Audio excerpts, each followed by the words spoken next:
कोई पुराना राग नहीं छेड़ा, उन्होंने एक बिल्कुल नया स्वर उठाया। बहुत धीमा, बहुत कांपता हुआ, जैसे कोई अपना दुख पहली बार स्वीकार कर रहा हो। आंगन में रखी मिट्टी की सुराही अब भी आधी भरी है। न जाने क्यों उसे देखकर मुझे उन आँखों की याद आती है, जिनमें कभी मेरे लिए पूरा आकाश ठहरा करता था। मैंने पूछा अपने मन से, क्या याद भी कभी थकती है? मन ने कोई उत्तर नहीं दिया, बस एक बंद दरवाजे के पीछे धीरे से सिसकता रहा। किसी सुनसान पहाड़ी पर आज बादल बहुत नीचे उतर आए हैं। पेड़ों की चोटियां उनकी धुंध में खो गई है। मैं दूर खड़ा सोचता हूँ, क्या बिछड़ने वाले लोग भी ऐसे ही एक दूसरे के इतने पास होकर फिर भी दिखाई नहीं देते? एक पत्थर पर बैठकर मैंने नदी को देर तक देखा। उसकी लहरें अपने भीतर न जाने कितनी कहानियां ले जा रही थी।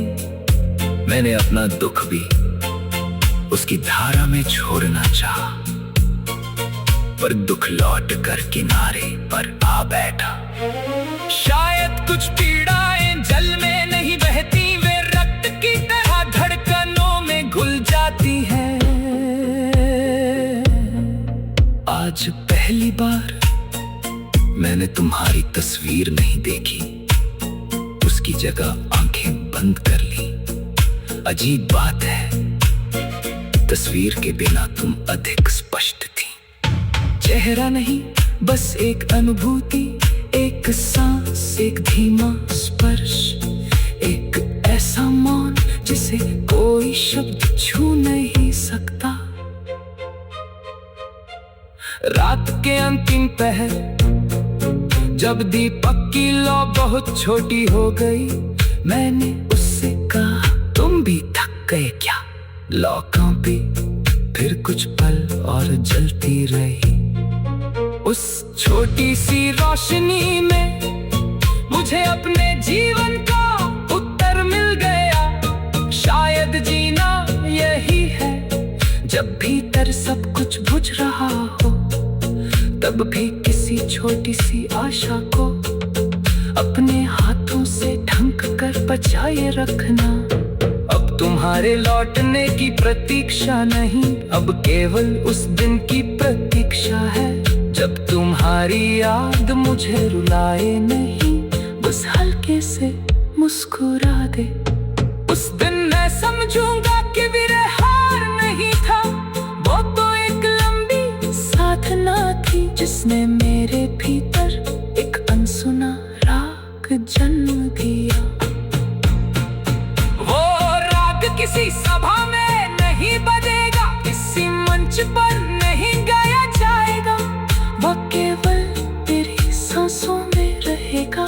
कभी भोर की हवा बनकर, कभी आधी रात की नमी बनकर, कभी आंखों के कोने में ठहरी एक छोटी सी चमक बनकर।